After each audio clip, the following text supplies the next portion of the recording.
नमस्कार दोस्तों, मैं छोटी उपाध्याय अपने यूट्यूब चैनल पे आप सबका स्वागत करती हूँ।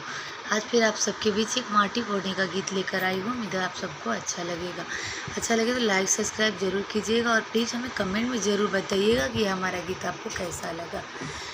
पूछेली गौरा देई शिवाजी से बात है काहे खातिर शिवजी डालावा दौरिया है काहे खातिर शिवजी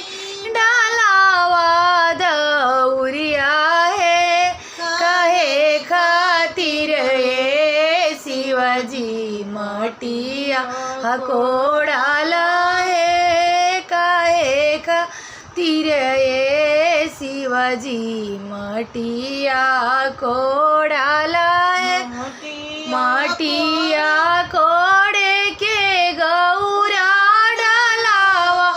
दौरिया है बेदिया बाने के गौरा मटिया कोड़ाला है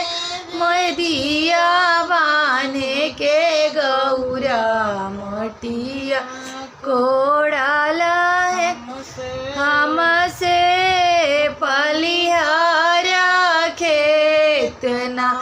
कोड़ाई मामी जी हमसे पलिहारा खेत ना कोड़ाई चाची जी हमारा चाचा के बोला दी हम फरिया चाची जी हमसे